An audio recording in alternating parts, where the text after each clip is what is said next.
Hello and welcome to another episode of the Full Force Weekly, brought to you by Generals Joe's Reborn.com with me as your host, Christopher McLeod AKA Diagnostic 80. For today's episode, I'm joined by the awesome Patrick Notpicard Stewart. In this regular video series, we round up all the week's news in the world of G.I. Joe. What is it, Pat? It's the Full Force Weekly! Yay! Back to normal. How are you doing, buddy? Doing okay. Doing okay. Yeah. Had a good Halloween. How about yourself? Yeah, I had a great Halloween. We'll be talking about that in the shout-outs in a little bit more detail. But yeah, it was really, really cool. And obviously we did our little mid-freakly as well, which we'll chat about later too. That was a lot of fun, talking about scary G.I. Joe characters. Yeah, for sure. It was a good one. Yeah, enjoyed that. Hope everyone in the chat is doing well. Lots of you already joined us, my goodness. Always good to see you on a Saturday morn, or whatever time it is in your neck of the woods. I know you watch from all over the world, which is amazing. But yes, happy Halloween to everyone. Hope everyone had a nice Halloween as well in the chat. Let us know if you did anything cool or dressed up. I certainly did. I did Snake Eyes, and that was fun. That's really cool. Yeah. I guess I dressed up for the mid-freakly, but that was about it. Yeah, you were Guile, weren't you, for that one? A very last-minute Guile. Last-second Guile. It was. It was fun, though. Yeah, go check that out. Don't do it now, though, because we've got a whole weekly to get through. But yes, I like the fact that we avoided the situation that I was struggling with of how to do a Halloween weekly. And we just, okay, well, it's in the middle of the week, basically, so we'll just do a mid-freakly, and we won't make it topical or current whatsoever, and we didn't, so that was great. Right then, let's get loads of news to talk about. We've got Hasbro HQ location news to talk about, Hiya, Super 7, lots of classified. It was a tale of 2 classified pre-orders, or 3 technically classified pre-orders this week. But in 2 segments. But anyway, lots to get through. So I guess we should get into it.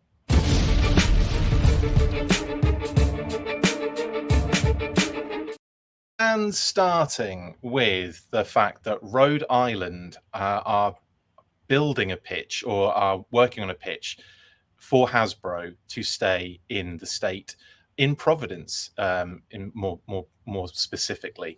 Now, an article popped up on the Boston Globe, which I have taken screenshots from and will be delving into in some detail, just to kind of point out some very important details on this one. But before I move on this one, Pat, or maybe I should ask you at the end. I'll ask you at the end where you think they're going to end up, because I think this might be an interesting pitch to have a look at. Now, if you haven't been to Providence, Rhode Island, it's actually a very, very nice little city. I really like it. It's just down the road from us. And this particular shot is a little walking bridge just over from where we go. Kate and I go to Plant City quite often, which is a cool little restaurant just behind where this shot's taken. And we often walk on this bridge. So if Hasbro HQ were to be here, that would be friggin' awesome. But we'll get into the nitty-gritty of this particular location. This is a mock-up, I believe. This isn't real, unless I've been completely not noticing there's a big Hasbro building there. This is a mock-up of what it could look like. Now, the I-195 Redevelopment District Commission isn't waiting for Pawtucket to make its pitch to prevent Hasbro from bolting for Boston. Now, for those that aren't aware, Boston looks to be the new place that Hasbro want to be. They want to build a massive, or they want to get into a massive building that's more conducive with their, I don't know, their kind of fancy needs, is effectively what it's all about. What we're saying in the comments, come to Chicago, tax breaks and lots of retail space and new buildings. That would suck for us, though, if it went all the way over there. But thank you, Grey Matter, for that. You're pitching to Hasbro right now as well. Now, it goes on to say that they plan to vote next week to offer Hasbro the exclusive right to build a new corporate headquarters in Providence on Parcel 42 of the former highway land, the property that was previously reserved for New York developer Jason Fain to build the state's largest skyscraper. He pulled out of that deal last year. The commission is pitching Hasbro on a 300,000 square foot building that would include a modern open floor plan with on-site parking. The ground floor would also include retail space, a toy museum opening onto 195 District Park, and a fabrication lab visible from the park. That's the bit of detail I wanted to talk to you about first, Pat. How cool does that sound? A fabrication lab visible from the park? I mean, they'd probably need to be building things that everybody already is aware of. So, yeah, I don't know. I really don't understand what the concept is with that. Like, just make it easy for Mattel to see what toys are coming out. It would be like a fake Jurassic Park lab, although I think in Jurassic Park that was actually a real lab that they go past. But you know, I would see it more of like like they would hire people, actors, to literally pretend to work in that space, because there's no way you could have like, you know, the open, like all the glass windows. And look, guys, you could basically have people looking in at your like NDA ridden friggin' rooms that have got like parts and pieces and figures that haven't been revealed. Like, do you know how much I would be there? It would just be me up against the glass all the time if it was. There'd be a Pat-shaped, like, you know, breathing mist on the window where you just be like that the whole day. That's too funny, man, isn't it? I like the idea of. I think what would it be more likely is that the toy museum would be probably visible, or some part of it. And the fabrication lab, I don't know what that really entails, but I like the sound of it. I think it sounds kind of fun. It sounds almost theme parky, doesn't it? It does, but I don't understand the relationship really between Rhode Island and Hasbro, where they're kind of talking about this building, but also kind of telling Hasbro all the cool things they could be doing in it. I don't really understand. Ryan says the fabrication lab is where they'll make new selfie series figures. That's amazing. Bad Wolf Media says actors to fill the space. I'm auditioning for the role of Lenny. That'd be so funny if they got actors in to try and look like the actual. That's too. Yeah, that would be funny. I don't think that is the case. I don't think it would be like what we're thinking of. But I do like the fact what you just mentioned there, Pat, of them basically pitching and trying to tell Hasbro what would be really good to have in their particular setup. Yeah, guys, you could have a big open window into the 3D printing area. Like, yeah, no, maybe not. Plus the museum. Like, I would love a G.I. Joe museum that's official and from Hasbro, but yeah, I don't know that they would spend that kind of space. I mean, they probably would. It would be nice for them to have a more public-facing. Yeah. Here's all the cool things we've done or have done recently, kind of thing. But yeah, I mean, I don't know. I don't. It's weird to have that be part of the pitch from Rhode Island. I quite like the thought, though, of it being like you've got Hasbro right there, and then you've got this other segment of it, which is like, I mean, because technically they do have a sort of museum in there already. It's kind of like what they decorate like the halls and stuff with. And they have like in-set segments in the wall as you go into the building as well. So, you know, I like the fact that maybe you could have a more public space part of it, where you could almost feel like that feeling of like, you know, you're looking at all the history, you know, you might bump into people from Hasbro, you might, you know, things like that would be kind of fun. I think that would be quite a nice little addition. But again, that's something that, you know, I don't know if that's what Hasbro want. Maybe they have mentioned this in the reason why they're going to Boston, or they want to go to Boston, and maybe they threw that in there as like a, well, you know, you could have that here sort of thing. But anyway, Pastor Progi says it feels like a relationship that's over, but one side doesn't realize it yet. That does feel that way, actually. Used to be a project manager for Turner Construction, so if this happened, I will need regular construction updates, says Sean. Amazing. Bad Wolf Media says, on a more serious note, is it possible these are things behind closed doors somewhere that Hasbro is saying they hope to have in a Boston space? Yes, exactly. So RI is saying you can do that. That's exactly what I just said. That's hilarious, Bad Wolf Media. But I think we're on the same line of thinking there, definitely. Speaking of selfie series, that's what I thought Chris was dressed as for the mid-freakly once the mask was off. Yeah, I was dressed as my own selfie series figure. You're absolutely right, Jamie Lynn. Well, Mattel is building a new theme park in Kansas City area, so maybe Hasbro needs to make one with their themes. Could you imagine a G.I. Joe land with rides and characters? Well, Sean, we can, because they were basically pitching that about 4 years ago, weren't they, Pat? Do you remember that? I do remember that, yeah. And do you remember the whole Malaysian adventure park thing as well? Like, because what ended up happening? None of that panned out, did it? Nothing panned out that I'm aware of. But yeah, there was a Malaysian theme park. There was adventure park they were doing. Before that, there was that whole pitch of G.I. Joe related rides for other theme parks, wasn't it? So that was like a thing.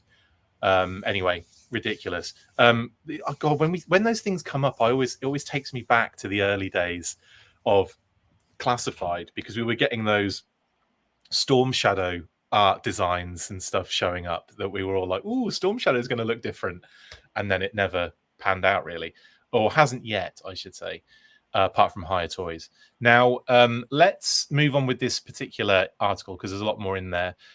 So this is Mark Christofouli, the chairman of the I-195 Commission. We've done our due diligence, and a new Hasbro headquarters is a perfect fit for the 195 district for Providence and for Rhode Island. We're putting the pieces in place in advance of a meeting with Hasbro to show that we are committed and ready to move forward with this site for their new corporate headquarters. So basically this pitch is being built at the moment. State and city leaders have said they want to give Pawtucket Mayor Don Grebian the first shot at pitching Hasbro to remain in its current home city, potentially by building a new headquarters on the Apex property closer to I-95, which we did discuss a few weeks ago as well. Grebian has said he believes that proposal will be ready for the next 6 weeks. In the next 6 weeks, sorry. Separately, Providence leaders are eyeing other potential locations if Hasbro rejects Pawtucket, including the Providence Place Mall, which was placed into receivership this week, according to WPRI. I didn't know that. I didn't know Providence Place Mall had got into receivership because, again, that's like a big kind of Providence, landmark, basically. When you're going through I-95, you go past the mall. So that's I didn't realize that. Christofouli is joining Greater Providence Chamber of Commerce President Laurie White in suggesting that the I-95 land is the ideal location. I think out of this idea, the Apex building and the Providence Place Mall, having a little bit of like knowledge of all those different things since moving out here, I prefer this idea that we're looking at here, the one that would be like a new building, because I think the Apex building, I mean, you've seen that, haven't you, Pat, from that image? It's like a Mayan, like a Mayan pyramid, basically. I think that is, I don't know, they'd have to do a lot of, they're going to have to do a lot of work here, but they're going to have to do a lot of work on that building, and it's not the most, I don't think it's the most easily accessible sort of area, and it's right there on the I-95 kind of road. I mean, this is too, to a degree, but like it just seems really awkward, the Apex building. As for the mall, it's massive, the mall. I mean, I couldn't imagine Hasbro taking all that space. Have you ever been there? No. Well, you know what? Yeah, I think I have, because I've been to Providence. I've been to Pawtucket a couple times. Yeah, and the mall is massive. Yeah, it's a huge mall. Yeah, you're right. So no, I can't imagine them taking all that space. There's a movie theater, I think, in that mall, right? Yeah, is it? Yeah, that's where I watched the 2007 Transformers movie during BotCon. Nice. Yeah, there is one. Yeah. Yeah, I saw the first Transformers movie there. Oh, really? Nice. Yeah, I saw the G.I. Joe movie there as well, which is pretty cool. But anyway, yeah, this is as in the animated one. Right. But yeah, I again, like, I feel like this is the best option. I think if Hasbro were to stay in Providence, I think this would be the pitch that would keep them here, because I think this would benefit workers, at least. Having to relocate closer to Boston is a big kind of change. But if you're just going to Providence, which they already had a building in Providence, which has been, now the logo's down. I didn't realize this, because about 2 weeks ago, the big square logo that's on top of used to be the Providence building. That is now not that there anymore. I've driven past recently and looked, and I always look because I was like seeing the logo, and I went past last week and it's not there anymore. So they must have very recently taken that down, because a couple of weeks ago it was up there. So yeah, it's all quite, I don't know, there's too much change. I don't like it. But I would say this for me is the best option in Rhode Island.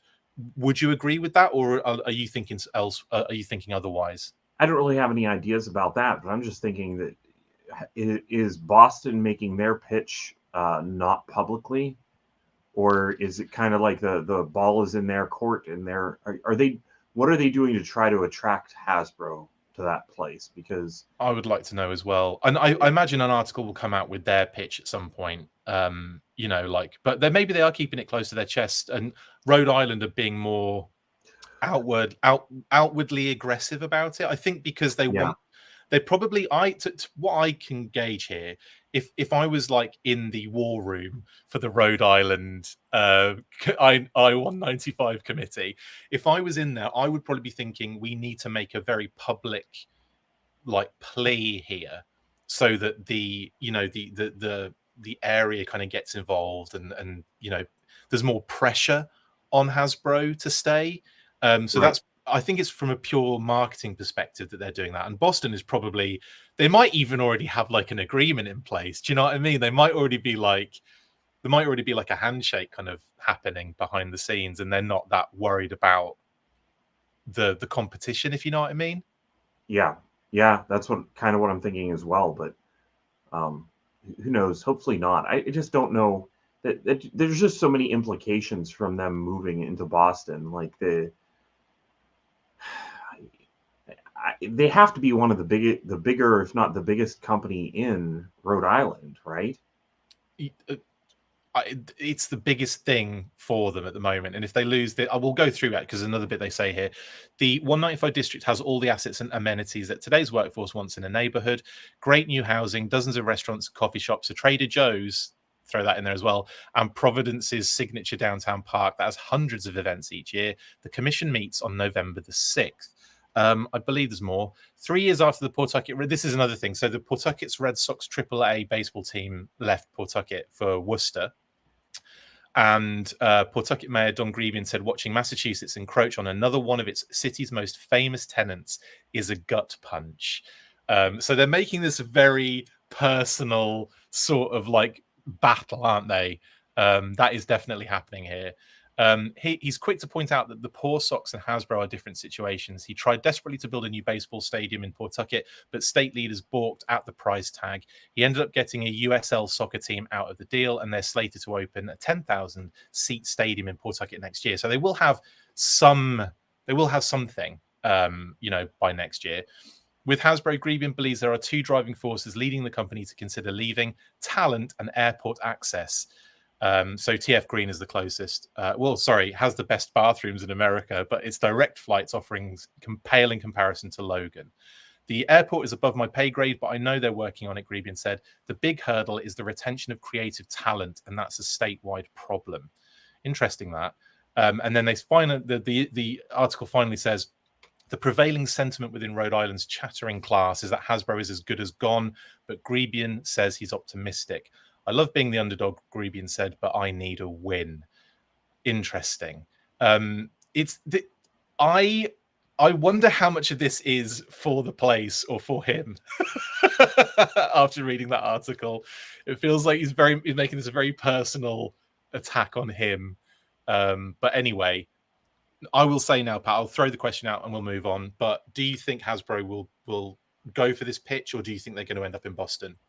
Well, we've always said also that part of this seems to be Hasbro angling for bigger tax breaks and more stuff. So this could be exactly what they wanted the whole time. It could be a ploy. It could be a let's move out. Let's dangle the possibility of leaving the state to see what we can get in terms of a better kind of setup. That is a really good shout. It's sort of like and I'll use a sports analogy here, Pat, to really throw you off. But it's sort of like when like a soccer player, right, or football player will start like coming to the end of their contract, and then other teams start getting interested, and they'll like put out almost like a fake interest in other teams so that they get a better contract at the place they're currently at. It's very much like that, possibly. And who knows? Who knows? It's just also really weird that Hasbro keeps on downsizing and then they want to move to a bigger city. Right? And you know, he said their hurdles are the retention of creative talent. The retention, that's a lot. That's a joke, isn't it? Maybe stop letting go of your creative talent. Yeah, maybe stop telling them they have to leave, and then you won't have a problem with retention of them. Right, you know? exactly. Like, that doesn't make any sense to me. No, that's a really good point. Anyway, that is the Hasbro move section, and I wanted to go through that because I think there were a few. I was noticing when I looked at the article the first time, I was getting like, you know, you can only read this if you have a Boston Globe kind of thing. So if not many people saw it, I wanted to at least get people to see what the details of that article. There's quite a lot of interesting stuff in there. And either way, if they do move and they do move to Providence and they do move there, I will be quite happy with that because we go here quite often. And we'll get to kind of visit the Hasbro office, have something to eat, walk over the bridge, and go into the museum and go and check out what new figures are on the conveyor belt.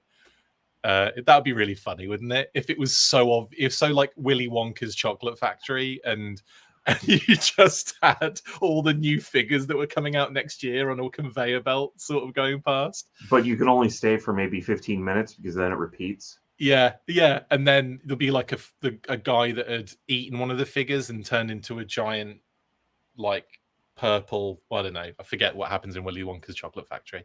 Squirrels are involved. Right. Let's move on then. We have got something next. I believe it's Super 7 related. So let's get stuck into that.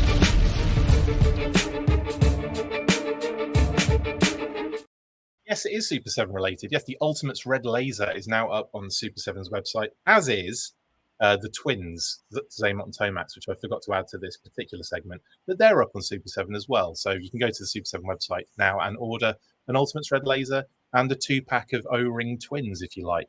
But I'm talking specifically Red Laser on this one because we have a few more promo images. And I wonder, having not checked, Pat, if there are more promo images for the twins. I'm sure there probably are now.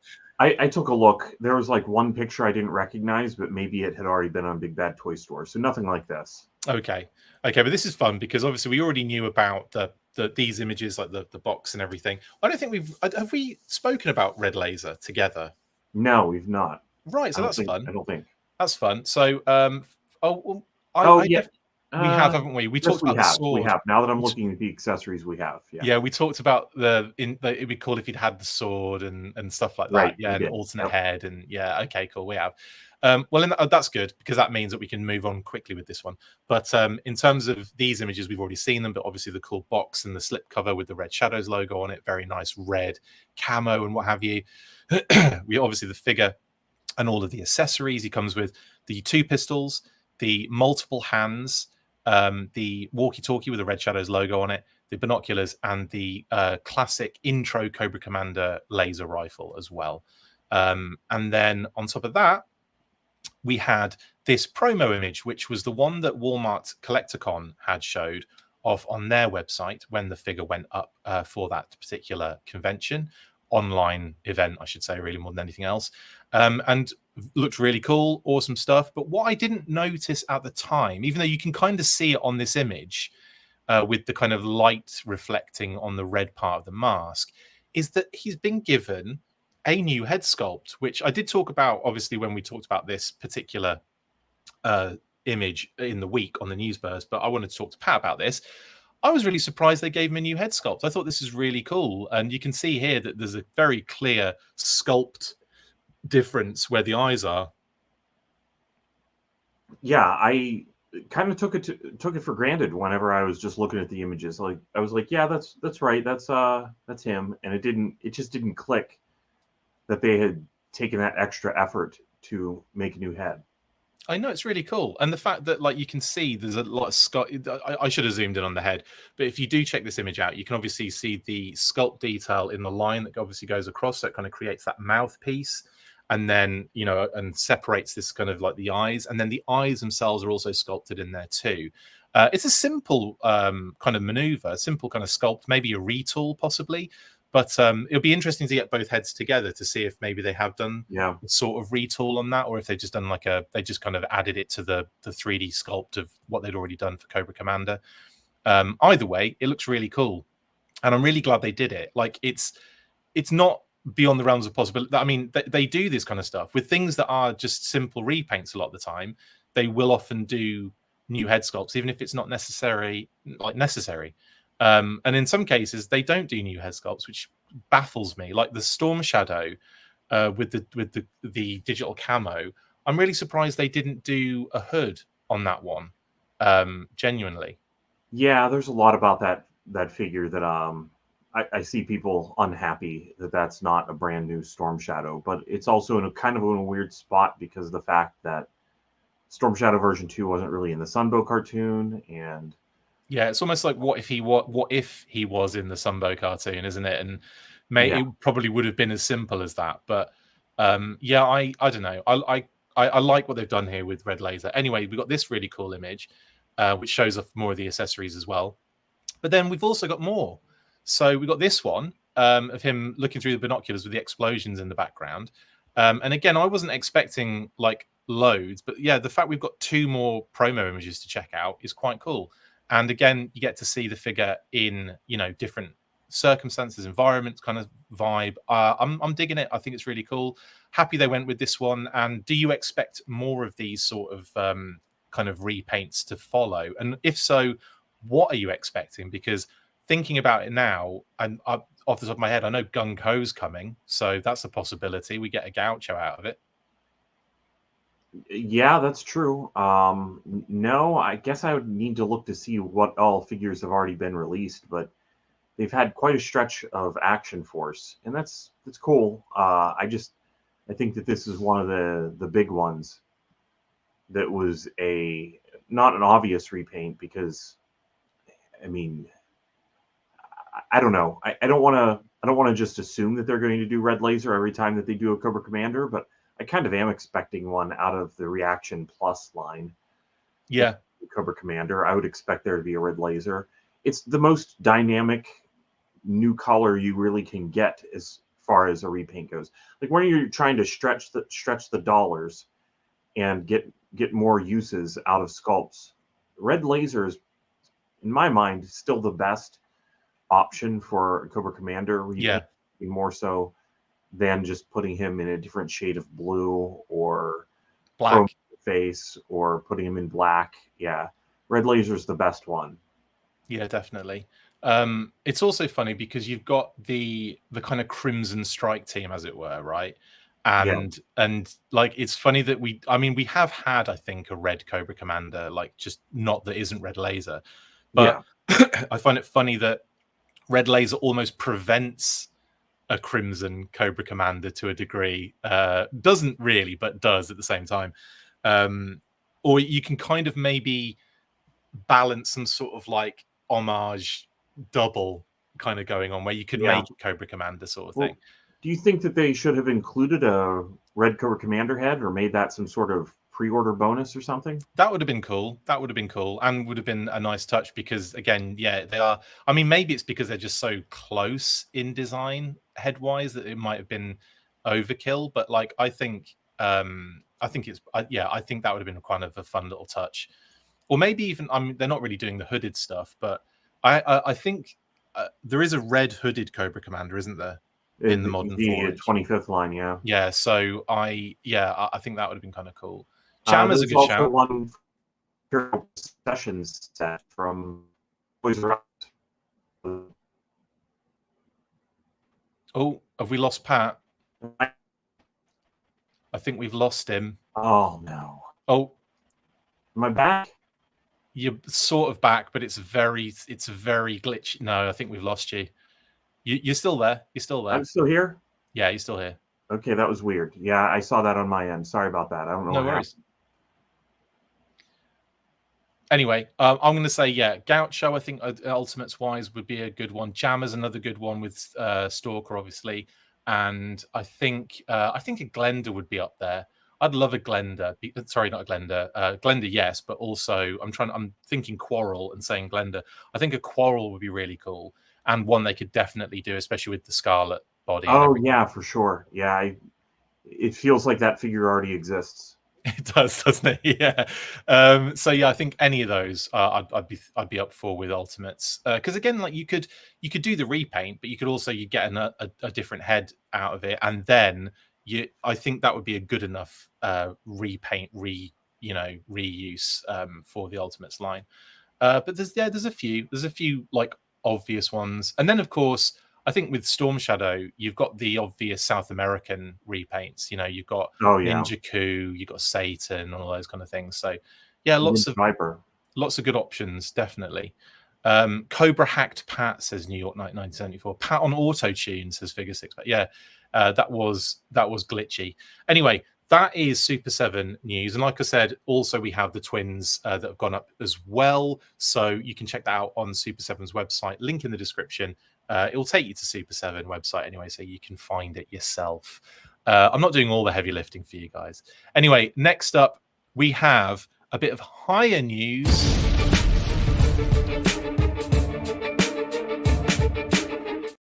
Oh, Hiya. So we have Destro showing up for people. Shout out, I've completely forgotten who sent me this image now, and I feel terrible about not thinking about that beforehand and now being all like, now I've got to look it up while I'm on the show. My apologies. If you imagine, I get sent stuff probably about 37 times a day. So I've completely forgotten who posted those images for me to post in the first place. Found it. So thank you very much to Robert Drawn. I don't know how to pronounce your name. Sorry, Robert. I'll just say Robert. Thank you, Robert, for the Destro images that you sent in the slid into my DMs. Now these show obviously Destro on card, and the back of the card and everything looks fairly cool, like Destro as you'd expect. But then I was sent this image. Are you ready for this? Bosh, which shows that Hiya have definitely gone a little bit subtle in the deco here and added a lot of blue in there, which I was not expecting. I didn't see that in the kind of promo images either. I didn't notice it anyway. But what are your thoughts on them using that blue there, buddy? Well, it reminds me of 2002. There's a Destro that was in dark blue like that. Yeah. But it's was that weird. The comic pack one? No. What one was that? I could swear there is a blue one from 2002. There is. I've got to look for it now. Did it come with a vehicle? Because there was the green one that came with the Dominator. I thought that there was one in dark blue as well. There was a comic one in blue, but it was the Iron Grenadiers sort of vibe. There is one in 2008 as well that was blue. And in 2002, yes, there was indeed a blue Destro version. From oh, that's right. They did all those repaint packs from, I think it was like a half wave. There he is. Like maybe wave 2.5 or something. Interesting. It's funny, like there's a whole like, oh yeah, there's another one that's kind of got a bit of blue in it. Like the belt and everything is a bit blue. That's the one I'm thinking of, yeah. Version 7, yeah. And then obviously it was repainted for version 9 and for version 8 and probably about another 700 other versions. But yeah, there's definitely been blue in the line. 2008 was the one I was thinking. Version 9 is the one that I was looking at. Yeah, where it's definitely like a dark blue instead of black. Yeah, I was thinking the 2008 comic pack one where he's got that kind of blue on the body as well. But yes, that as well. Yeah, plenty of precedent for this.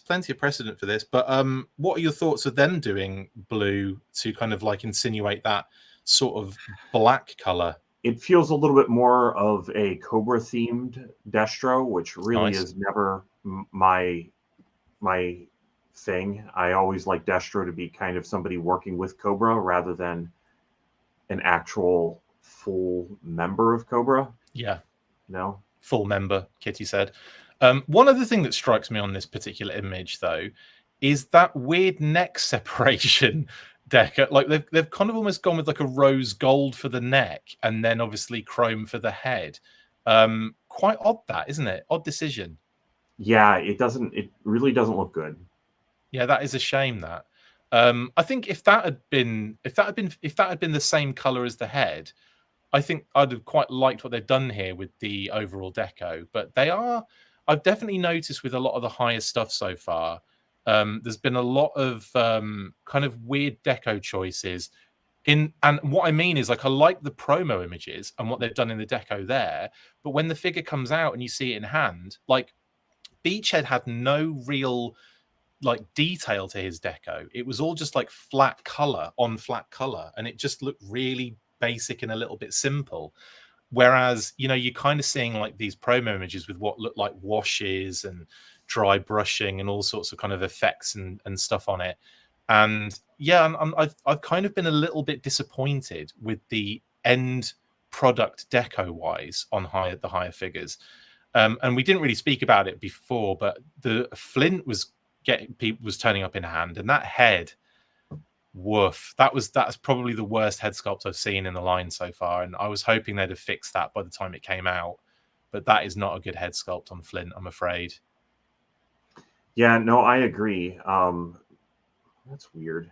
Is there a Hiya website now that sells this stuff? Because I just did a search just to see the images, and there's a HiyaToys.com.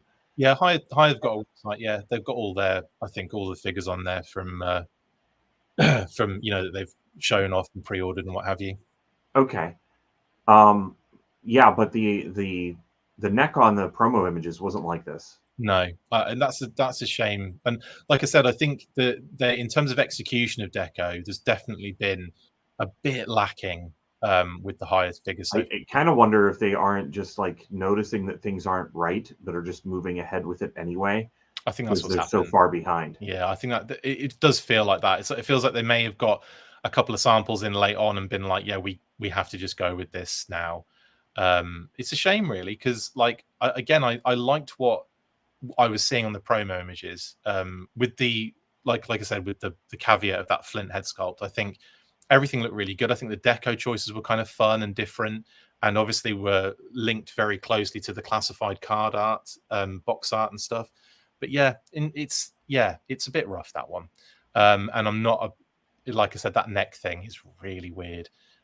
Anyway, just a quick question for you, Pat. Are you going to be getting any more of these, or are these kind of been turning you off with the deco hits? I actually kind of liked the Cobra Commander figure better than I thought I would when I opened it, because the only one that I had prior to that from Hiya was the glow-in-the-dark RoboCop, which naturally is going to have different plastic, and it was more rigid, and Cobra Commander felt better in hand than RoboCop does. Yeah. So yeah, I think that I'll probably pick up the Cobra Trooper still, for sure. Okay, neat. I wanted that one. And I already pre-ordered Baroness and Major Blood, so those should be coming. Nice. It'll be cool to have a Baroness with pink little highlights as well. Yeah. Yeah, if it comes out, who knows what color that would be. Yeah, we accidentally made the highlight black on black. Or a whole hair is purple, which would be amazing. Yeah, that would be fun. Anyway, that is Hiya Toys. Let us know in the comments if you guys have been getting Destro coming in, and let us know if you've had similar issues with that, because it might just be the odd Destro. It might be that not everyone's getting that situation, but I don't know. Anyway, that's Hiya. Next up is, are we into classified already? I think we are. Let's get into the classified stuff this week.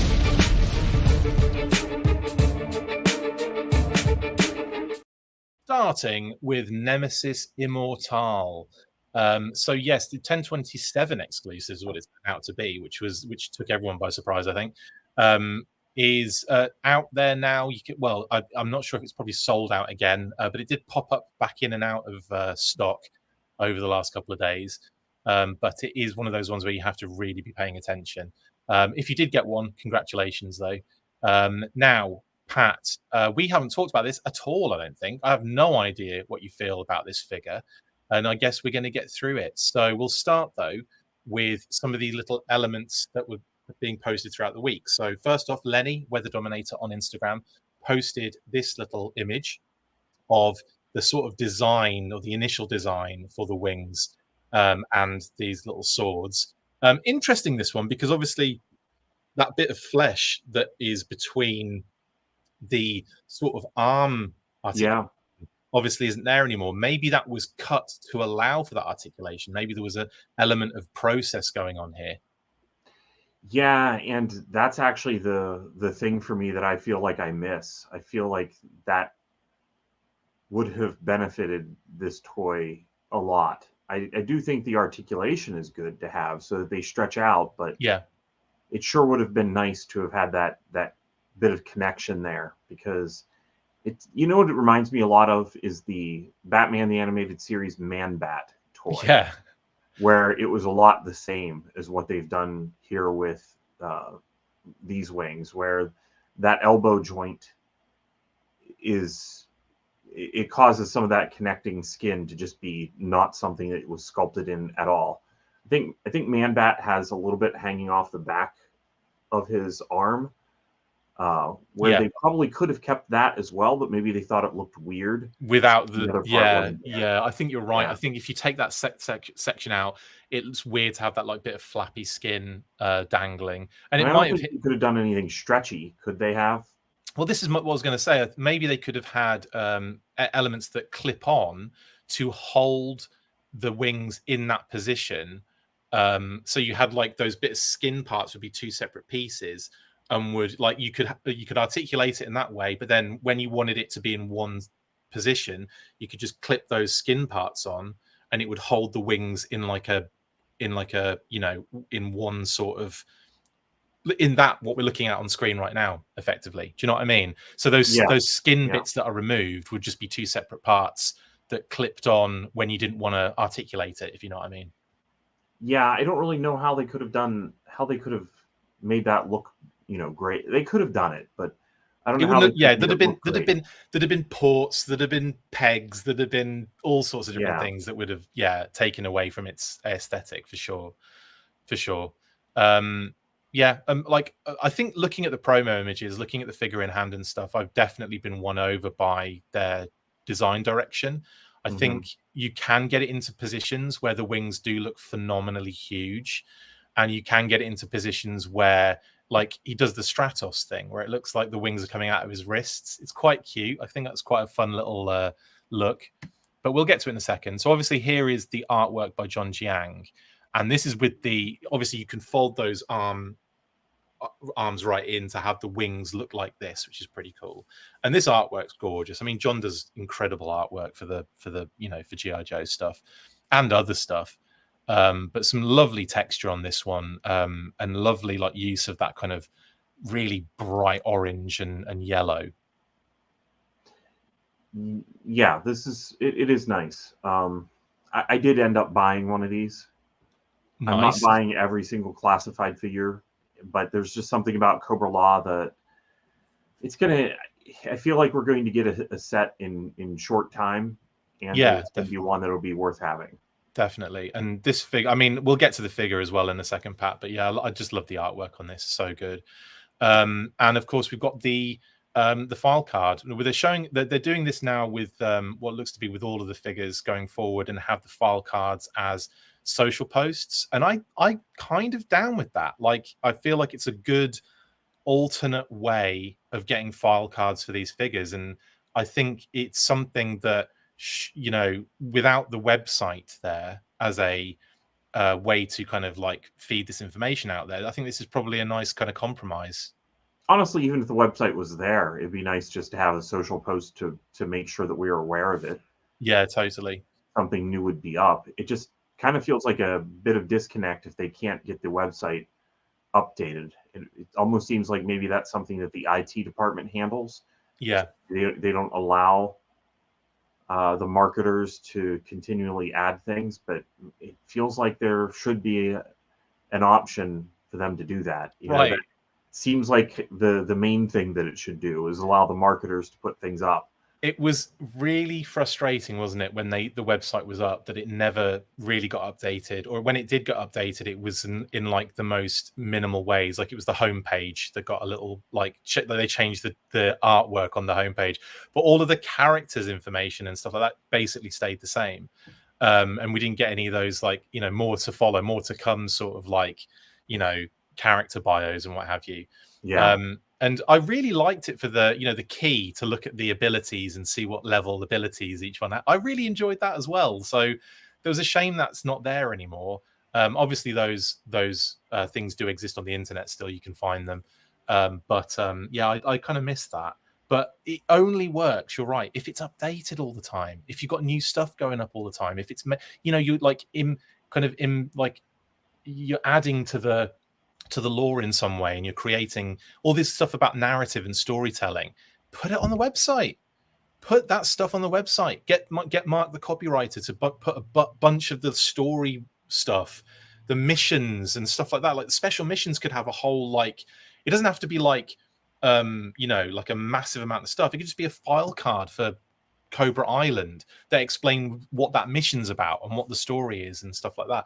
That would have been great for me, and I'm really surprised that they never really leaned into it. Is what I'll say. If it was even just like a blog format, you know what I can think of that has a really nice website for a toy line is the Diaclone toy line. Oh, nice. Karatomi maintains a site that's there's like one of the things, it's just blog format. So you go there and it's like, hey, here's the newest product, and it will tell the story of the newest product in like a blog format. And then there's another one you click on that's like, here's a list of all the products. Yeah, and it shows you. That's great. I mean, if Hasbro did that and had a like an updated, because I know that the fandom basically does it. Shout out to Black Genghis as well, but like that checklist of everything. Do you know what I mean? Like just like the here's all the figures that are available, because it's like they have that technology. Well, Hasbro's been weird about that too, because sometimes they have put out like checklists of things. Like there was one point where I thought it was weird that they just suddenly put out a Star Wars checklist for the year. Yeah, that was, I saw Mr. Stevie kind of repost that on Instagram. Yeah, definitely. Like that. Yeah. So like but I guess it's down to the brand teams and what bandwidth they have, I guess. But but it does feel like it would be nice if IT put something together. But then I guess if they put something together, that the marketers would have to put something up. You know, it would kind of require that to be part of the job. But anyway, Nemesis Immortal's file card right there. And I do like this format of file card. I think it looks visually really cool. It's like a new update to what we've had in the past. It reminds me very much actually of the kind of new, like not the vintage. There's a sort of element of the vintage shape there, but like it reminds me of all the kind of like newer modern 4-inch file cards that would be on like Pursuit of Cobra, Rise of Cobra, those kind of things. Do you know what I mean? Like those that kind of style. Yeah, Philip and I kicked around the idea of maybe doing file cards since Hasbro wasn't, and whenever we were talking about it, it's like, well, what would their format be? And we just kind of knew that they wouldn't go with, the manila envelope kind of look of 1982, and it would be something updated. So we were really curious exactly how they would handle it for classified. So it's nice to see that there is an actual format now. Yeah, and I like this format. I've got to admit, I like the fact that you've got detail and you've got texture and you've got like, like subtle art in the background and things like that. I don't know. Yeah. I'm a big fan of how it looks, and how they're all themed in certain ways too. So yeah, this is really cool. And again, it's pretty much the same Nemesis original, I believe, apart from Immortal in there. But again, it would have been changed for Immortal the first time, so it's probably the same as that. Right then, now we're getting into the renders from Tony. He posted these up shortly after the pre-order went up. So we have obviously the tentacle version, and we have the wing version with the bone head as well. That he kind of did both, so you could see like the different versions of Nemesis you could kind of utilize there. Very nice there. And also they got the Stratos wing through the wrists kind of maneuver going on there, which I think is really cool. And of course, here is the loadout of everything. Personally, Pat, you might differ on this one, but I love the fact that they made the wings almost like a creature in itself, and that it can walk and be like I think Stygian in the comments dubbed it the Arachno Bat, which I think is the coolest name and also works perfectly for what that thing is. Yeah, that does work.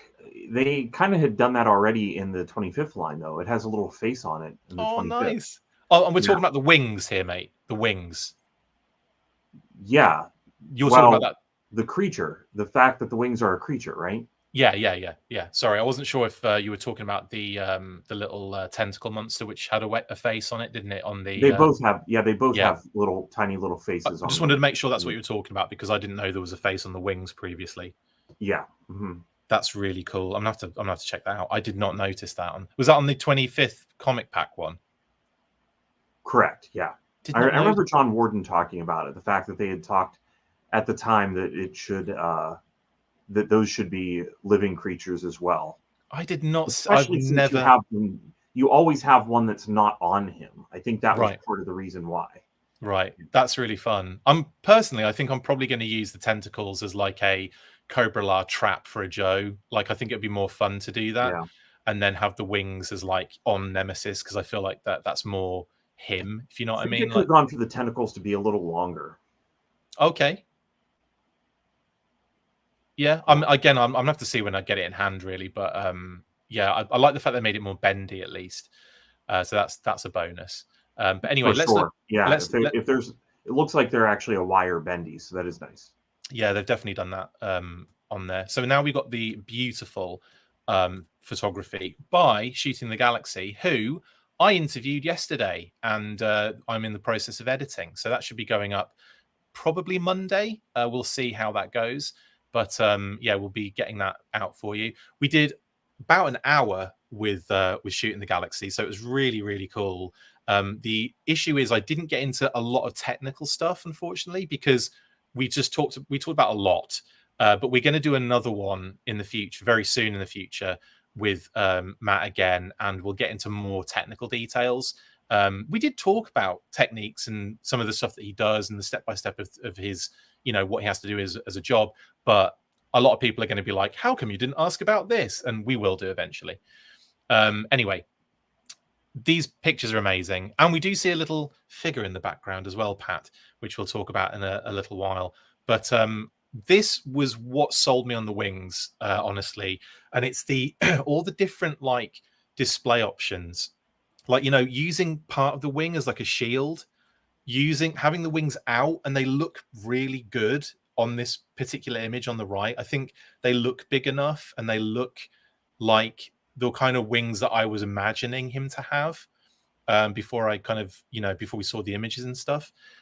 So this one to me looks phenomenal. Did you change your mind on the wings at all, or do you still have that sort of same? No, not really. I still kind of feel the same way. We talked a little bit even before he was coming out. That I remember talking to you about it. That we wondered how they could handle the wings. Yeah. And I still don't even understand. I still can't even think of a better way. Right. It's not like I have any suggestions.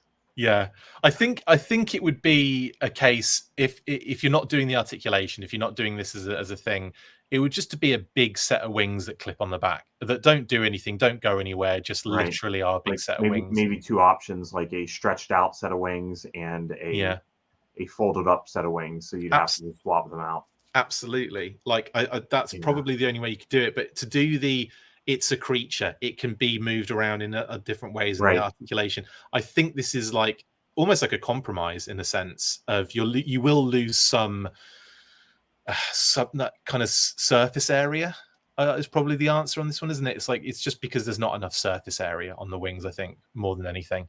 But again, I'm pretty sold on this. I think he looks phenomenal, and I think you can get him into positions where he looks great. And you never know, in the future they might use a different type of wing. They might they might re-release Nemesis, maybe do a different deco, maybe make him a little bit more animated colors, and probably give him a different set of wings, maybe to kind of complement that sort of character.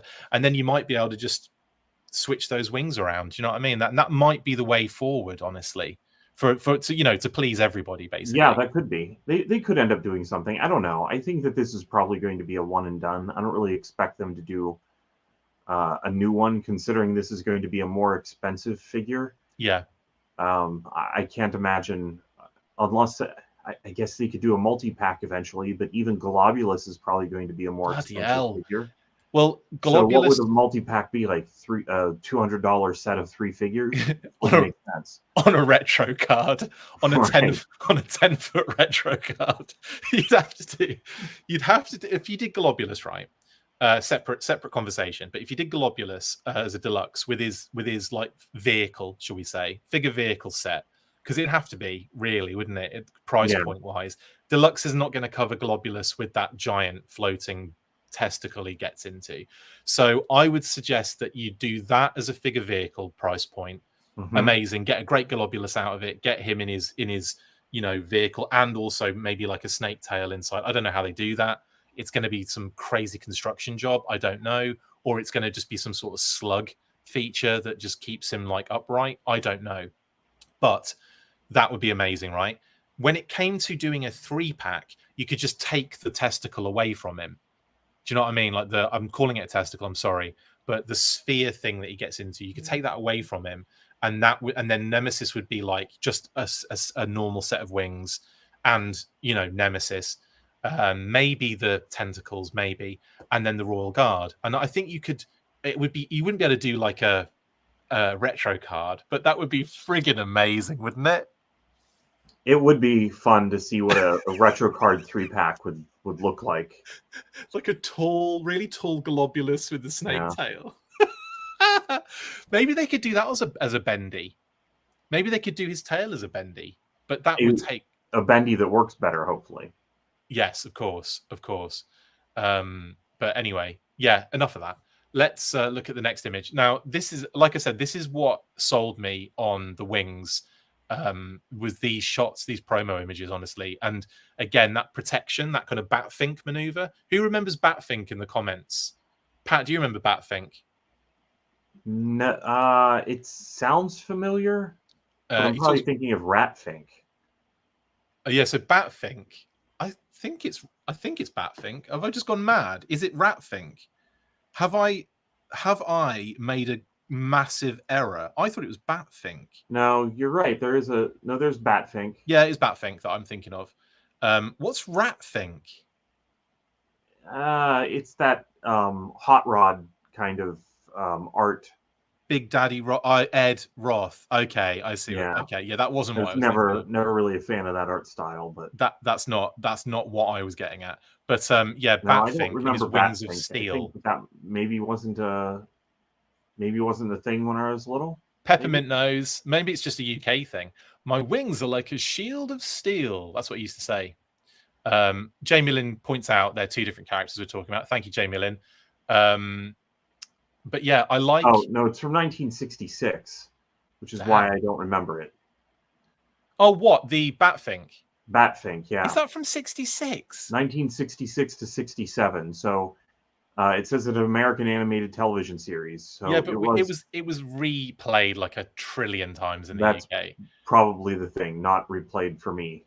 Yeah, it's fun, man. Go check out Batfink. They're fun episodes, man. You'll like them, I think. Globulus tail needs to be articulated like the boss fight Medusa's tail.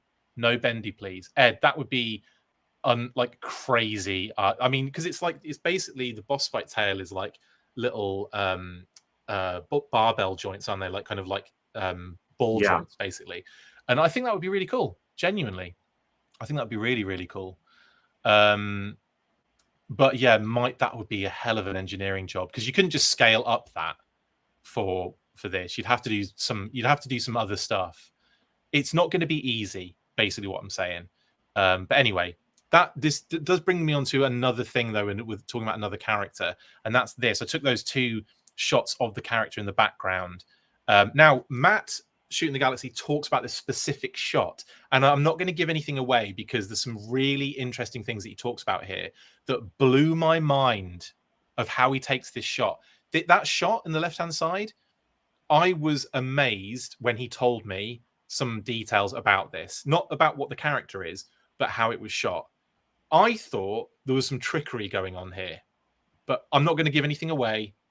You'll just have to watch the interview. But here we have this particular shot of the close-up of this character. Pat, your best educated guess, please. Who do you think this is? It looks like Loki.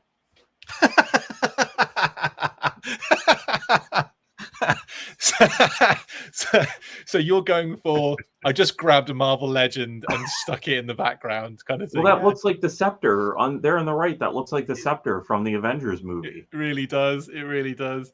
That's brilliant. Oh, thank you very much, Peppermint, for the super chat. Happy Guy Fawkes, matey. Have some fireworks. Remember the 5th of November. Thank you very much. And yeah, have a happy Guy Fawkes as well yourself. Yes, DJ Mr. McFly says Batfink was replayed in the early 90s in the US and the UK. Anyway, coming back to this, you think Loki. Any other idea as to maybe a G.I. Joe character? Maybe it's a G.I. Joe toy instead. Yeah, I don't know. I mean, the list that everybody's coming out with seems to be likely. I don't really have an opinion one way or another. I don't know. If I were to guess, like my best educated guess, I would say it's Pythona. Interesting. That's what I would go with. But I would put on the table the option that it could be, Bushido or Budo. It could even be a brand new Cobra Law character, because they're like all those other citizens and creatures of Cobra Law. And, why do we need to limit ourselves to the 3 that were released plus Pythona? It could be an additional, Cobra Law trooper. Do you know what I would love? Because one of the listings that we have, your favorite thing, is for a deluxe figure at a $35 price point, which suggests to me one figure with multiple different options of look. And we also, I believe it's a troop builder as well in the listing. So I would be really cool if it was a Royal Guard and you just had lots of different options to kind of make this particular character. What I would have really liked would it to be like a 3-pack of Cobra Law denizens, or whatever you want to call them, citizens, whatever you want to call them. Yes, I agree. And make them all equally like very unique. All 3 of them, and maybe even mix it up with male and female and all that kind of stuff as well. That would be really cool, like a one-stop shop, like 3-pack of like Cobra Law, citizens would be really cool. Like maybe like the scientist or like the guard, and then some just a citizen. I think would be really, really awesome. Yeah, and if you could mix parts to make additional characters out of the same ones that exist, or maybe mix parts with a Pythona figure, right, to make additional characters, that's all a big bonus. But to me, it looks like this is maybe a staff, and the picture on the left is holding it closer to a blade. I think it looks like a ponytail maybe is up, like, hanging down on the left with some sort of headdress and headgear, because they're not going to. They wouldn't just do Pythona and leave her alone. There's going to be other details and other accessories and other stuff included. A lot of people have also suggested it could be like an alternate look for a Royal Guard. So it could be like, we could have a Royal Guard that comes out that is standard, but then you also have these additions to make it like slightly more, updated or different, or antenna. A lot of people are saying it looks like antennae on the top of the head. But like you said, it could be Pythona's hair split in half. It could be a different hairstyle for Pythona. It could be, there's a lot of different things here. I immediately looking at the kind of shape of everything and the way it looks, it immediately thought Budo, as people kept pointing out to me. I thought that it was something like that, like a samurai kind of shape and look and vibe. But then the more I think about it, the more I think, well, it would be a bit weird unless that figure was coming out and they were utilizing it on the same background. Maybe it's like the Himalayas outside, and I don't know. I just don't know the situation really. Just picturing a bug mask. Maybe it's Pythona with like a bug that works as a mask. Yeah, and it's a possibility. Like this, the Pythona has the cape, obviously, and of course, so does the Royal Guard. So all of these, I think it's one of those ones that is really, it could be anything, and any answer could be the one. Like that's the craziest part of this, and that's why I'm not solid on any one of those options. Same as you, really, on that. But anyway, we'll move through. Of course, we had to have an image of Nemesis with Once a Man Cobra Commander. I like this. This is a good shot, isn't it? It's really nice. Yeah. Yeah. And like grabbing him by the back and him just like slumped as well. Very cool. Another shot there of all the wings out as well. Interesting how they ended up doing the I know we talked about this and everything, Pat, but they didn't do any retractable kind of situation. They didn't do any multiple options for the wrist gauntlet, so you end up with the, you know, those elbow bone blades, the long ones. Yeah, which I I mean, mean, of options for the chitinous look of the head to grow, but not for the blades that probably inspired that. right, yeah, which is very interesting point actually. Yeah, the fact that they do grow out of his arm through his through his will. The fact that Lenny mentioned that this bone material appears on the head when he wants it to, to kind of appear there, sort of thing. Same with the shoulder kind of pads as well. It's interesting that they didn't do that. Maybe they had some options for those and they cut that out because they didn't necessarily feel they needed the smaller ones. But yeah, interesting. This also had to be in here. Interesting that they chose this particular shot with the Sarge, giving it that suplex. But it's a great shot. But are you interested that they're not showing the face here of the Sarge? Maybe there's a licensing thing there. Yeah. I don't know. Yeah, perhaps. Yeah, it's for the US of A though. It's for Action Force, actually. And of course, another shot there with the tentacles. I like that the bendy aspect of the tentacles is making me very excited. That sounded a little bit dodgy, but I'm sticking with it. It makes me think that they're just kind of constantly moving, just looking creepy. But I would like them to have been longer so that they can reach past the bulk of the figure and, grab onto other characters or maybe smack into other people. Like, I don't know. I just picture them being very grabby, but maybe also punching things. Right. Around them. Like, it almost is and it makes sense since it's also an octopus creature that it reminds me of Dr. Octopus. Right, yeah, big time. I can see this obviously on him. He's a big figure, and it still seems like it's going to wrap around him. I think on a smaller G.I. Joe figure, this is going to be very consuming. It's going to be able to wrap around. I think it's going to look really good on a figure. I can't wait to see. I'm surprised they didn't show one of the figures with that wrapped around them, honestly, because I think that's something that I've always wanted to do with this particular tentacle beast. So yeah, I'm excited to do this when I get the figure in. It's already shipping as well, which is crazy. So I can't wait for that. And there is another shot from the back to show that bendiness really going on there, and it's awesome. I'm really down for this figure, man. I'm not going to lie. More shots. I'm just going to breeze through these because we've talked about this enough now. We can see the slight opacity here on the wings, that opaque kind of texture, which is really cool. I'm glad there is a little bit of that light that shines through it. I think that's a nice touch, genuinely. There you go.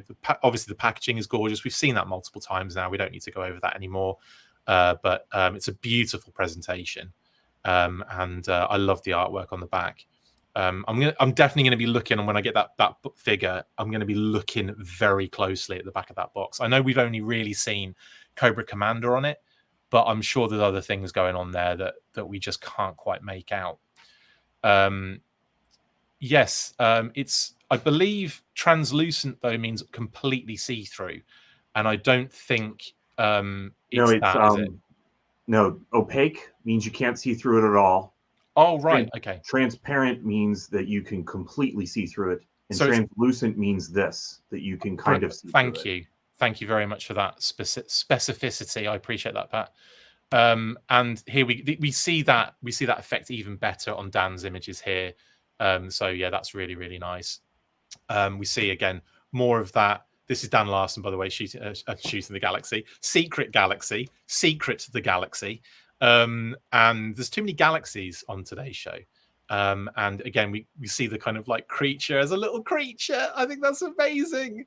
And here he is with Road Pig, a slightly bit taller than Road Pig, but just as thick, basically. And here he is. Now, a lot of people are saying, shouldn't he be taller than Serpentor? I believe he is. But the shot is taken in such a way that the figure is behind Serpentor. and therefore looks like it's the same height or a tiny bit shorter. But I think that's really just a perspective thing. And again, here with the wings kind of put back quite a distance as well, so making them look quite small there, but you can again see the articulation and the posing you can get into this thing. And there they are. They're the little creatures just hanging out. Arachnobat on the left and Wibbler on the right. That's what I called that one, Wibbler. So that's what his name is. And this was the shot that I just really love this shot, especially when it looks like, you know, the wings are attached to the wrists on this one. I think it's great. A phenomenal looking figure. Can't wait for it. And that leads us into the next batch. I'm not going to do an explosion because it's still on the classified series. But Pat, that's when you do that, right? Heavy Duty and the Cobra modular fortification. We'll go through Heavy Duty first. Any thoughts on Heavy Duty as I go through these images?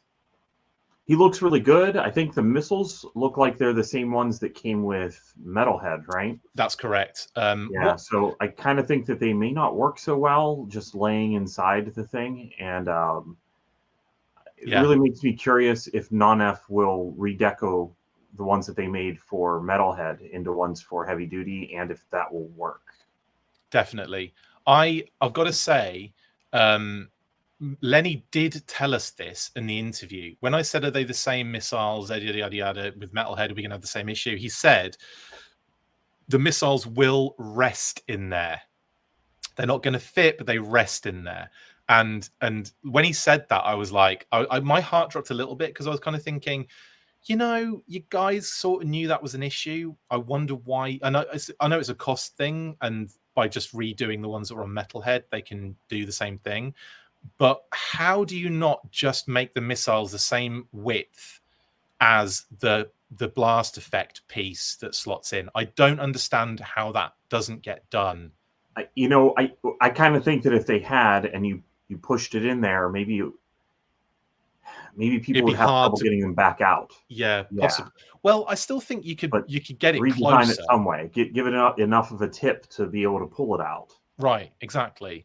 I totally agree with that. Maybe that was one of the points. Maybe it was they didn't want it to go in there, and then you just didn't have enough to kind of pull it out. But I definitely think that they should be at least, they should fit the space that they're in and not like rattle around in there personally. But either way, I think they'll probably do another set for Heavy Duty on this one. But again, that mech suit, dude, holy crap. What a cool update to that desk. Seriously. Yeah, it does. It looks a lot of fun. Yeah, he has a standing desk now. He's got a little treadmill so he can walk during his workday. That's amazing. Yeah, I don't know. So many vibes of like, I'm getting Alien vibes. I'm getting Kenner Alien specifically, but like I'm getting Kenner Alien, but with the deco of regular aliens. Do you know what I mean? There's something about the armor piece. There's not a good reason for it, right? But there's something about a small armor piece right here that I get the same Alien feel, and I don't know why, because it's not really what anything looked like an Alien, but I'm getting the same thing. It's the same thing. It's the scratches as well, isn't it? That kind of weathered, I think it's brilliant. I love this figure, man. Like I genuinely I'm in love with this figure. Like if the missiles is the only down point for me, which is what it is for this particular the promo images that we've seen, the figure in hand that we've seen, it like that's fine. Like I can deal with that. But the fact that the thing's modular, that it kind of like it looks like a friggin' weapons like stand almost. Like when you'll see all these images of him wearing it a lot of the time. Here you'll see they're the missiles resting in the rocket launchers. Now I've got to tell you, mate, those rocket launchers with the 4 pods, so commando, so Arnie and Commando that it hurts. And I just think it's such a cool like way to bring that weapon into G.I. Joe as well, and 2 of them as well. Yeah, and it kind of makes sense if they're all modular and can come off, because maybe in practice, once he's fired all of his missiles, he could just drop those off to make it more lightweight. Yeah, exactly. Didn't even think of that. But yeah, like, you know, fires the missiles and just pum pum, and then he's just got the yeah, that's so and then cool. it has more mobility with those. Yeah, Absolutely. But everything this guy comes with is just awesome. Like I mean, the thing that I think Paddy mentioned to me when we first saw these images, he said that image on the right is really cool, but it's a shame that you can't have the missiles in it when he's in that pose. Yeah, because they're just straight out. So yeah, that is a bit of a shame. But yeah, anyway, very cool. Do you know what I would have done? Like, if I was designing this line, I would have created storage for the blast effects on the back of the rocket launcher. And what I would have done is I'd have had that back piece come off, and the blast effects could slot into spaces, and then you put it back on. And then if you wanted the blast effects, you could just take them out and use them on the front. And that way you're not like having loads of blast effects knocking about everywhere. Personally, that's what I would have done. I'd have created storage for the blast effects, because again, that isn't really a cost thing unless you do some sort of like, because I mean, you still got to just design it as a 3D thing and then print it out. Not print it out, but like, tool it and everything. I would probably have done something like that personally. Would you have been up for that, something like that? Like, I think that would have been a lot better, because whenever you have extra pieces of things lying around, that just gets kind of annoying. So if it was something that could, basically be like a cap, like that black piece in the back was a cap. But I do think that probably would have cost something extra, because then you have the 2-part mold and a cam that would have to go into it then. That's true. No, you're right. There would have been a little bit more cost in that, but I definitely would have done something a little bit more practical, I think, just for those extra pieces. I feel like that one of the things in regards to the figures is that storage aspect, and the fact that a lot of these, Sarge had a great way of dealing with that, with the new Sarge Marauder Sarge with the duffel bag. All the hands and all the bit pieces that you're not going to be needing straight in the bag, and everything is contained within that figure. It's amazing. Things like that, I think need to be where they go forward with Classified. I think they need to push the envelope a bit on those fun practical elements too, like where you can like store all the stuff that the figure comes with. You can put the box away and you don't need to get it out to re-display something or change a hand or change something in the future. I think that would be really, really cool. Yeah, if envelopes need to be pushed, he has the desk for the job. You were waiting so long. I could see you smile as soon as I said push the envelope. You were like, yes, he's given me an in to use this. Brilliant. This is what I like as well. The fact that you can store the weapons on the backpack like this is kind of cool as well. I mean, it just makes it look more badass for me. That almost looks like it's more how it would rest, like in storage.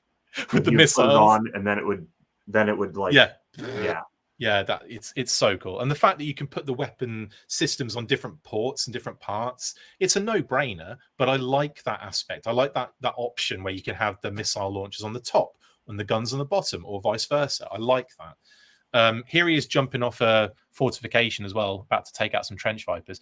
One thing I should have done was zoom in on the hat, because it actually says Shredhead on it. How do you feel about that? Are you avidly against them changing things like that? Would you prefer Joe to be on there? It's fine. I don't know what Shredhead really is referring to. It's the music part of his file card, I believe. Okay. Yeah, because it's fine. I mean, Joe does seem to be a little more classic. It would have been nice to have seen maybe an old G.I. Joe logo back there, or something cool like that, but it's not what I'm looking at most of the time when I'm looking at the figure. Right. I like the fact they made it very 90s as well, because obviously it's that era and the color is very, very that, I like what they've done with it. Very Saved by the Bell on that hat, man, is all I'm saying. That's a really good point. Yeah. I'm glad that they didn't there's been a lot of color that's been kind of subdued inside the Classified line, and I'm glad they didn't do that this time. It's still that bright hat. Definitely. Right, moving through. Here we have him like just using dual rocket launchers at the same time, because any normal person could do that. And that one of my favorite images is seeing that almost like mech suit freestanding, looking like it's about to walk off somewhere. That thing is phenomenal. I'm not even kidding, man. This is one of the coolest things. Yeah, and maybe that's how he gets into it. Yeah, because like that's the back of it that we're looking at. He would Yeah. literally get underneath it and bring that kind of bar cage down over him, which again, like that makes me think of things like Avatar. It makes me think of stuff like Edge of Tomorrow. Edge of Tomorrow. Dude, I was genuinely trying to think of the name of that movie and was stalling for time while I tried to remember it, because I believe it's got like a different name in the UK. Live, Die, Repeat. Yes. So but again, I was trying to think of what it was called and I couldn't think of either of the names. But yeah, big time when Cruise just keeps going on that endless loop of and again that they lock in, don't they? It's brilliant. And even like down to like things like Call of Duty Infinite Warfare, where you do the same thing. Like you lock into the kind of like seatbelt almost for your gear. Mm-hmm. Anyway, love it. Wash, rinse, repeat. Edge of Tomorrow, says Ryan. Amazing. Wash, rinse, repeat is a really funny version of that movie where they just wash their hair the whole time. Just an endless loop of shampoo that will not get out of your hair. Anyway, that's that. And then we've got this shot of him standing on the fortification, giving it the big one. He's just yelling to the rest of his team, "Hey guys, I've taken the fortification. We can move in now." And here we have his file card, which again takes a lot from the original, I believe. But Man Portable Heavy Weapon System is a great name for that weapon system. Anyway, that's that. And I think that moves us into the Cobra Modular Fortification. What were your thoughts of this one? Because again, I don't think I've spoken to you about this really at all. No. The questions that I had were, can you use the posts to support another fortification if you offset it? It doesn't seem to be that way because I haven't seen any shots of that. And then the other question that I was wondering is, since this is modular, I wonder if there are any plans in the future to make other modular sets that may actually lock in or be compatible with it. I'm almost certain that is the case. Like, I would be very surprised if that isn't the idea with this stuff going forward. But yeah, for me it was so to answer your question, I think yes. I don't think it's been, I mean, they've said that more, this is the start of more, this is the beginning of what they want to do more, but I don't think they've specifically said anything coming in the future will lock into it. I think it's almost like an assumption, and probably the right assumption, to make that this will lock into other things that will have that ability in the future. I think that goes without saying, honestly. But I kind of wondered if this is the start of more, was maybe this is just kind of a start of a price and expectation for a playset size, and you could see like an Outpost Defender or a Alpha. They've definitely said modular playsets are going to be happening going forward if this is a success. Okay, hopefully they do lock in then. Yeah, I think that we'll get redecos of this as well, and I don't really think that there's anything on here that couldn't allow it to be redecoed for G.I. Joe as well, right? I'm expecting a green one, like almost certainly. Yeah, like with the Joe logo on it and some description. So those like posts, what we found out, are telescopic, and one obviously is there for the gun mount, but you can also mount the light and that little radar port thing as well onto that other one. So that's effectively what they are. They're like telescopic, so they can, you can have low ones or taller ones, what have you. You can raise the gun up so it pokes out the top window. You can lower the gun so it pokes out the bottom window. So there's like a lot of there's some nice kind of like play value with those particular posts. But I must admit, when I first saw them, I just thought they were surveillance port or whatever it was that they used to come with. I thought it was those sort of things. But that supported it on the back. Yeah, but I could see like a communications playset being done in a similar vein, and like locking into this, and you've got like effectively a surveillance port. Do you know what I mean? Like I could see that happening in the future with these things, and then getting like another redecoed troop builder to go with it, sort of thing. I could do them together and have like that adventure team HQ. Oh man, that would be so dope, so dope. But yeah, I definitely think that's for the future. And of course the ladders you get as well, so you can have like multiple sets and ladders all over the place. The sandbags as well, very cool little addition on this one. And of course Le Trench Viper, which is French for the Trench Viper. Pat, you had a very interesting thing that you sent to me that again I completely glossed over. I was thinking like, the kind of darker color alley vipers that we'd had released over the years, kind of the blue alley vipers that we'd had. That was where my mind was, and then you go and drop this on me. Yeah, the 1997 alley viper. The initial pictures of it that were shown off, sort of soliciting the one that came with the Cobra Rage. Now, the figure that was released was different than the one here, but they're both kind of pertinent to the Trench Viper in my mind. And I wonder how much of it is intentional and how much of it's coincidence, or maybe something inspired it. Because what you see in this image on the left is, or the one on the right, it's actually the version 1 sculpt of Alley Viper. Version 1 and version 2 were quite different. The only thing that's actually the same sculpt between version 1 and version 2 Alley Viper are the legs and waist. Yeah. Everything else was new on the second one. So when this figure came out, it actually ended up using the tooling of the second Alley Viper instead, but it didn't have the legs anymore, and it reused the legs of Duke, which I think the Trench Viper is also doing. So there's it looks like it. A bit of references in Trench Viper to both the pre-production 97 Alley Viper and the released 97 Alley Viper, and I don't know how much of that's intentional. It's again, like there's a lot of accidental homage, I call it, in the classified series, like the Python Patrol officer and trooper mistake that has continued to this day. And they even made a different mistake with that, which is even funnier to me. It's like the curse of the Python officer, the Trofficer. The curse of the Python Trofficer is what I'll call that.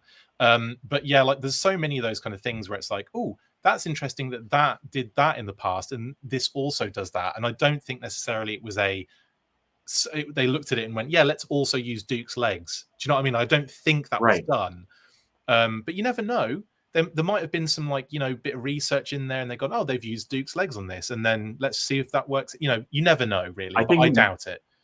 There's more of a chance that the parts that were made used to make Alley Viper before may have been busy, and then they looked and said, well, what other parts can be used? And it made sense in both cases that they had Duke's legs, and they went, well, those are close, and used them. I mean, or maybe they were trying intentionally to make Trench Viper different. And it made sense they were kind of similar. I don't know. Pastor Pierogi said, is there a pill I can take to retain information like Pat? I can't remember anything.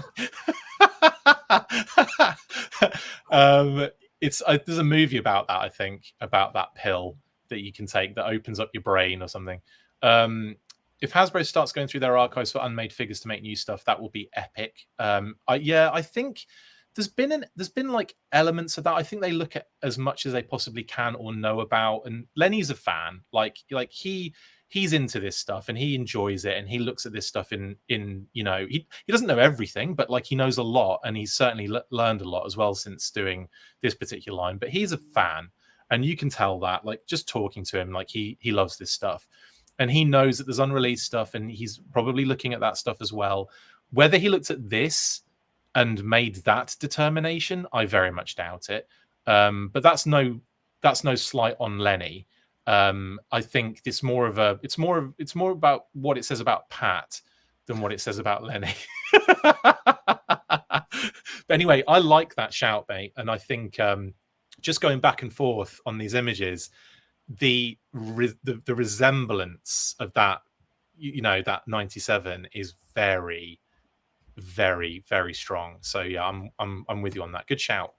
Anyway, here you can see the telescopic post being utilized with the light, and the ladder being utilized by the Trench Viper going up and down. I think this is really cool. I think it's way cooler than I initially thought it was. I think seeing the kind of like, again, the renders are great, but they don't always do them justice. And just seeing the box as what it was kind of made me think, oh, it's okay. It's a box. But then you start getting into the nitty gritty of it. The texture, the actual shape is ever so slightly quite subtle, but there's a lot of angular stuff going on here that isn't just a flat, wall. You've got the gun rack utilized, I think, from the Hiss tank, but utilized in here as well, which is another great addition to this. And again, I've grabbed a couple of these because I want multiple gun racks in order to deal with the massive amount of extra weapons and accessories I have from this line. By just buying one figure, it's like you just get so many weapons, which is great. I'm not complaining, but I need something to store those in a way that I want to display them as well. So I may either make a massive gun rack, or I might just buy a crap ton of these to hold them. But that's a nice little addition, I think. Pat, what are your thoughts on the gun rack? I hadn't even thought about the fact that it probably was the same one from the Hiss tank, or designed the same way. And that's really cool. I mean, wouldn't it be awesome if redecos of this thing had other things that locked into there, and then you could put them in the Hiss tank? Right, totally. Yeah, like they developed some, a little bit more modularity going on between things would be awesome. Absolutely. Apparently that's the case with the weapons rack. A lot of people said it looks the same as the Hiss tank one. Shape, design, etc., etc. They might have to have done a retool for it to fit or something. Yeah, I don't know. True. That's true. We'll see. Yeah, we'll see how it goes. Won't we? We'll have to see what they do. RKW says, I can't wait to see what Gridiron does with these. That's a good point, actually. Gridiron always do some amazing complementary pieces. Yeah, and I mean the legs on that trouble bubble, mate. Like, oh yeah, oh my god, like just blew me away. Absolutely blew me away. Yeah, they were definitely inspired. And whenever that happened, that was great. Do that, they spent some time on it for sure. Big time. Here's another great shot. Again, that Matt talks about this on our interview, the one on the right of him walking through the trench that he created. Very, very cool. The light doesn't light up though, does it? No, that's just his effect. I would imagine there's probably a Gundam light that you can probably buy that will fit in there though. That'd be really neat. That would be really cool. Again, I'm really into this. I really love what they've done with this modular set, and what Matt has done with it to show off all the capabilities as well, because I think it really does sell this in a bigger way than just going it's a box does. Jack Knight, I said I did this joke last time, but you're right. I don't even own a gun, let alone many guns, than to necessitate an entire rack. What am I going to do with a gun rack? I love Wayne's World. Anyway, here's another shot of the sentry post doing what it does, what it says on the tin. And there's another great shot of the kind of like, a load of the walls all lined up with the sentry post in the front and loads of sandbags. I think this is going to be one for army building. It's a bit expensive for that, but if you want to make a decent dio out of this, you really can. I'm getting 2 of these, and I think 2 is more than enough, really, just to make something very cool. And yeah, I'm excited with this one. Pat, are you? I'm assuming this isn't something you're going to be picking up, because it's a pick and choose scenario with you with Classified, isn't it? Yeah, I don't know. I'm really tempted to play with it and see how it functions. So it's still a we'll see for me, but I do like the fact that they've paired a modular playset with an army builder. It's not like it comes with Destro or a named character that you're going to have to clear the shelves of multiples of that character. It's going to be something that if you buy, buying multiples of this totally makes sense. And I was even looking at this thinking, man, this is probably never hitting. I can't imagine this ever hitting clearance. I think that these will be cleaned out, and even if they do hit clearance, people will be buying them 5 and 10 at a time. Absolutely. Joe Cam has asked a question: will we ever get to see your collection, Chris? That would be awesome. The public wants this. I've actually got pictures of it all over Hoarder. So if you get on Hoarder, you can just check out the images I've got on there on my profile. So yeah, do that. Toy Bounty Hunter says they show all these modular units stacked together and then limit us to 3. Well, kind of, but not really. So the limit of 3 is per order, not per customer. So you can order 3, go back, order another 3, go back, order another 3. So if you want more than 3, you can get more than 3. It's not limited to customer. It's only limited to order. Maybe limits the bots that way. again, it's probably doing that genuinely as well. Yeah, it's yeah. Anyway, Joe Cam says, "Late as everyone, I'm off to Hoarder. HOARDAR, just to give you the proper spelling there, Joe, just so that you know exactly where you're going. Link is actually in the description, by the way, as well. Anyway, that is the modular Cobra Fort, the Cobra modular fortification, defense perimeter, junior, the third Esquire with Trench Viper, to give it its full name. I love it. Beautiful. And we also got a Trench Viper file card pack, which I will read out because this is new information, and I know you like new things. So Trent, and this is also shout out to Mark, the copywriter, who does all the kind of like copy for this stuff and comes up with all this stuff. It's amazing. So primary speciality is a defensive fighting position. Secondary specialty, security. And of course, that's a troop builder, so various countries of birth. Defensive counterpoints to their brethren, the Alley Vipers, who spearhead urban invasions. Trench Vipers quickly assemble their modular fortifications and bunker down like snakes, in a hole. Tasked with defending their battlefield position regardless of the cost, Trench Vipers excel at holding the line with the most meager resources at their disposal.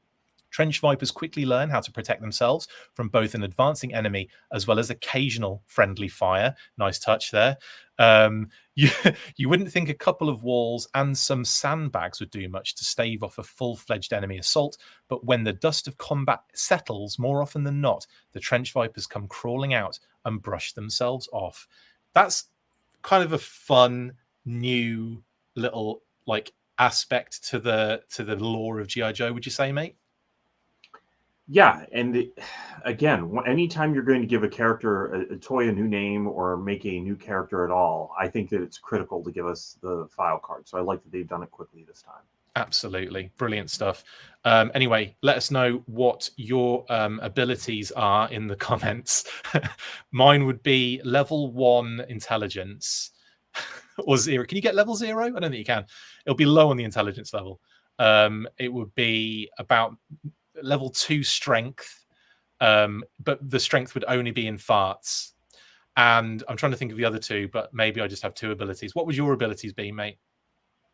You hit me with out and fast. I don't really have any thoughts. I'm going to say it. Level 4 intelligence. Everyone's already said it in the chat. That's what you'd have. Let us know in the comments, though. It'd be fun to know what your abilities are. And I'm gonna come up with some actual ones for both me and Pat. And I'm gonna do a file card for both me and Pat in the same way, graphically, and we'll have our own little. That'd be quite fun, I reckon. Pat, what do you reckon? Sure. Let's do it. Let's do it. Anyway. They're all sold out. I didn't realize since they've been up. But anyway. Level 10 smart ass is what RKW says. Is that for me or Pat? I think either way it works. Jody really likes the Trench Viper. So do we, actually. What do you think of the Trench Viper deco? I think it's freaking awesome. It does look really good. I like the digital camo that they have on it. I did check. I was curious if it actually said Sentry there on his arm on the figure, and it does. It does, yeah. Yeah, I like it. It does feel like, regardless of whether or not it's intentional, it feels like it's a throwback to some pre-production thing, and I enjoy that. Definitely. Okay, well, I just want to mention one more thing, and that is that figures have been showing up at Barnes & Noble. So thank you to I Want My $2 on Twitter for posting this, and this is what I reposted and showed everywhere else. But if you check out your Barnes & Nobles, I guess, you can see if they're in stock, actually, I believe, online or on the app. I can't remember which one, but maybe, online. So you can see if they've got certain figures in stock, but it looks like Alpine and Storm Shadow is Boom Boom are showing up there. So go check that out. Anyway, they're not sold out, by the way. Sorry, the Trench Viper and sets, they're still available. So go nuts on those still. Now, lastly, I'm just going to run by this quickly, Pat, but look at all that lovely green on 2024. We're all complete. Oh, we know what things are. There are names in here, and I recognize them. I've completely flummoxed you with the 2024 list. Now, I do want to just quickly say that we did reveal in the week there is another listing that's been added in purple there on the right-hand side.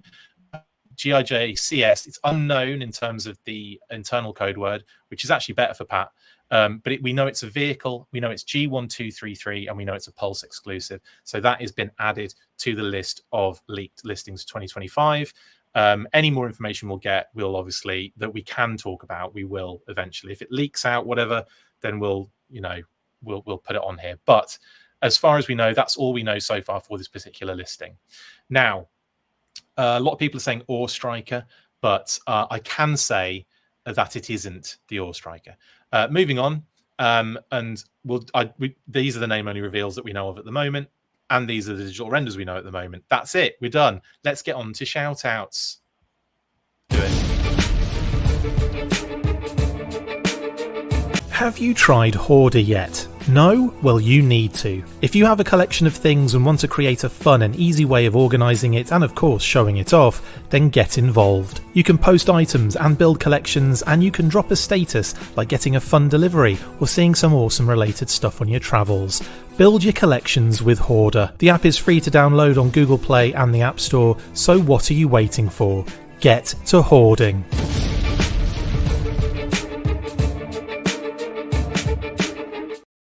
Right then, buddy, take us through your shout outs. Shout out, as always, to Philip. Yay. Articulated Points. Link in the script. Yes. So we have, if you haven't seen it, we have a channel on YouTube where we talk G.I. Joe and other things. And our most recent episode was with Chris Murray of Joe Declassified. And we talked Eco Warriors for a really long time. Part 3 is up. It'll be 4 parts total. So check it out. People seem to be enjoying it from what people have said. And I just kind of wanted to preserve all the work that Murray had done. Looking at all the eco stuff and all the pre-production material that he'd gathered over the years. So it was a fun time. It's brilliant. It's amazing. It's informative. It's entertaining. It's great. Go check out Articulated Points, Eco Warriors Parts 1, 2, and 3. Currently up on the channel, link in the description. And go watch all the other videos as well, because they're brilliant. I can't say enough good things about Articulated Points. Now, shout out to Brian Sauer as well. Assembly required for all our graphics, of course. But assembly required is a week away. Whew. My goodness, less than a week, technically. I know. Okay. Yeah, that's putting things in perspective. I've got to get packing. Loosen your pants because it's getting here. So that's 8th and 9th of Nov. But yeah, we're going to be up there for the meal on Friday, and then we'll be there for Saturday, and then we go home on Sunday. And so I'm really excited for that. Kate and I will be in attendance. Can't wait to see everyone. Can't wait to hang out with everyone. Can't wait to kiss everybody. Sorry, I went too far. But I can't wait to see everyone. It's going to be amazing. Pat knows how touchy-feely I get when we're at cons, don't you, mate? Look at him. There was never any kissing. He's lying. There was loads. You get him drunk enough. It's great. I'm just kidding. Anyway, we'll also shout out to Skeletron. Their Jungle Wolf Troop, the 4-inch Jungle Wolf Trooper, has started shipping, of course, but is going to be in stock right now, in fact, as of 10 p.m. Today. So that is now in stock. Go head over to marauderinc.com or skeletron.com to order any 4-inch Jungle Wolf Troopers. Another phenomenal figure. Actually, I have it right here. Boink. Very awesome, amazing figure from Skeletron and Marauder. Lovely stuff. Do you have yours, Pat? No, I do not. Maybe did I get mine in advance? Was this because I'm a consultant on the brand? Probably. Maybe. Sorry, my bad. I got it early. No, I'm sure other people got it. Maybe you're just last. It's probably just because the last name with the letter S that I get mine last. They've spelt it with a Z as well, so it's Pat Z4 Stewart is your name on there, unfortunately, mate. Anyway, yeah, massive shout out to Skeletron and the Jungle Trooper. Also, massive shout out to Battle Action Force Deluxe Treasury Editions, still available for pre-order on totaltoybooks.com, and you can get that 25% discount still. But also, you can order them from your local comic book store through previews as well. Was it a 25% discount, did you say? Is that what it is? 25% discount on there, okay. Yeah. For a second, I thought you said a 25-cent discount. It's a 25-cent discount is what you get now. It's done just to annoy everybody. Just kidding. Yeah, that is 25%. Sorry, I just said it very quickly. But there you go. Pre-order now. Get in there. It's amazing. 3 beautiful deluxe treasure editions, and go watch our interview with Brian as well. We've got them in hand and he shows them off and we look at beautiful images. It's great. Any questions you have, go watch that interview on our channel. And also massive shout out to Paul Plastic Battles, who's back in the game with more images that he's posting. How gorgeous is this shot of wreckage? Wow. Isn't that beautiful? This is wreckage in front of a Cobra installation that he's about to blow up, which is amazing. So gorgeous work here. It's a good one, isn't it, Pat? Yeah, it looks great. And also there's a follow-up to that, another beautiful shot. I don't know how he does it, honestly. Phenomenal toy photographer, Paul, and we love this stuff, mate. So another great shot here of wreckage applying one of his explosives to get in that building, I guess. But amazing stuff. Also, massive shout out to Sixho, I chatted with on the movie news burst this week. We talk crossover movie chat. Sixho's amazing. He's huge in the Transformers kind of fandom. And if you don't follow him on YouTube and all that kind of stuff, do so. He's amazing. Pat, you know Sixho, right? Not personally, but I've listened to all the episodes of the podcast. So that's what I mean. Like you know of him.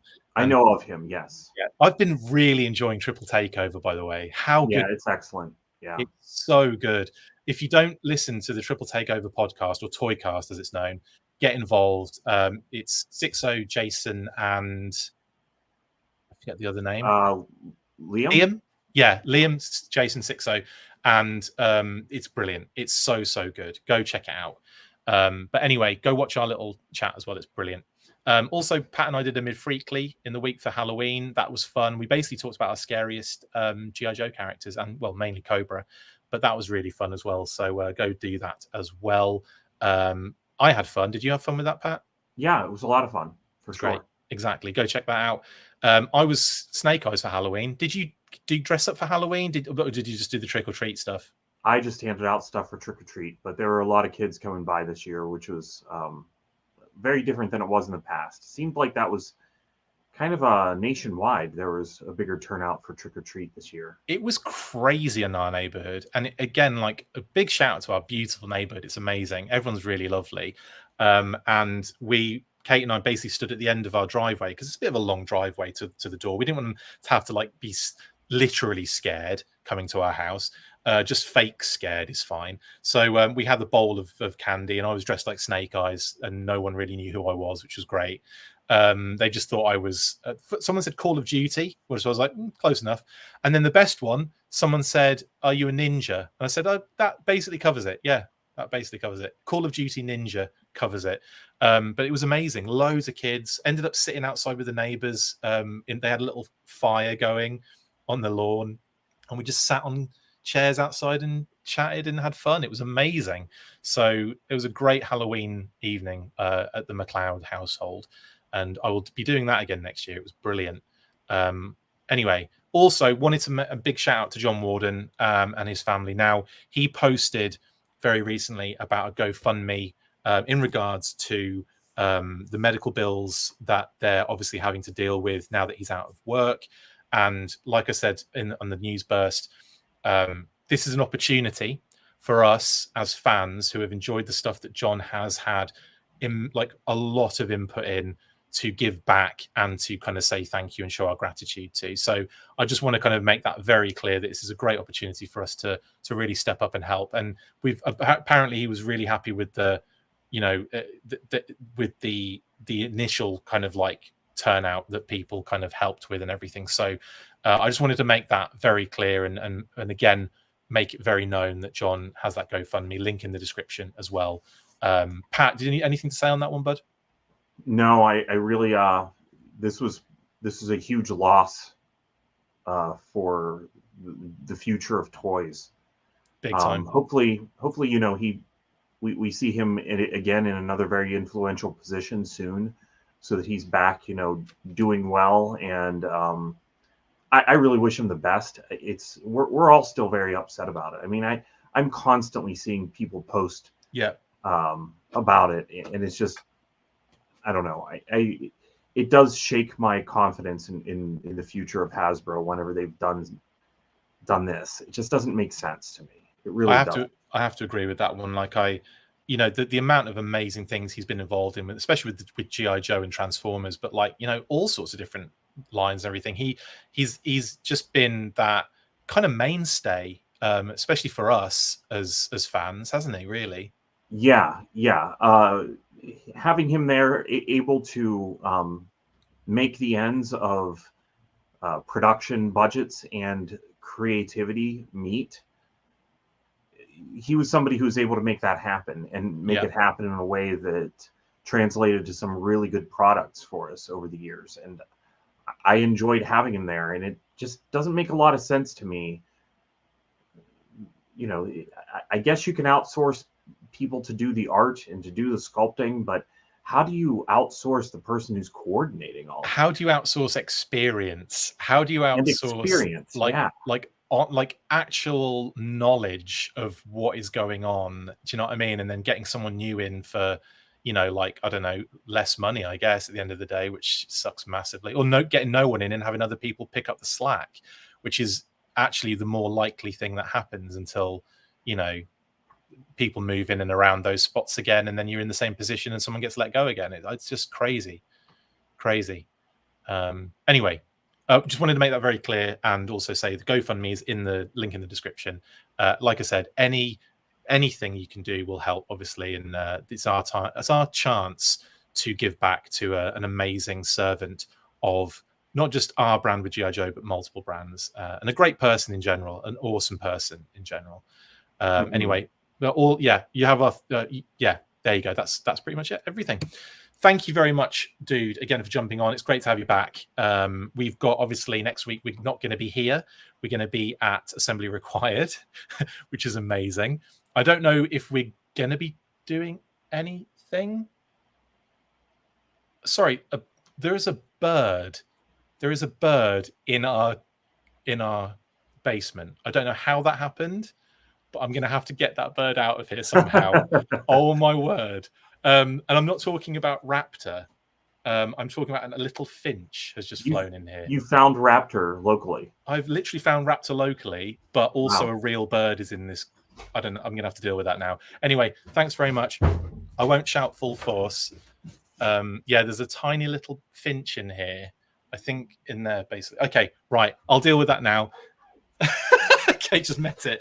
You know what to do, mate. After 3, 1, 2, 3, 4. Full force. I've got to deal with a bird. See you later.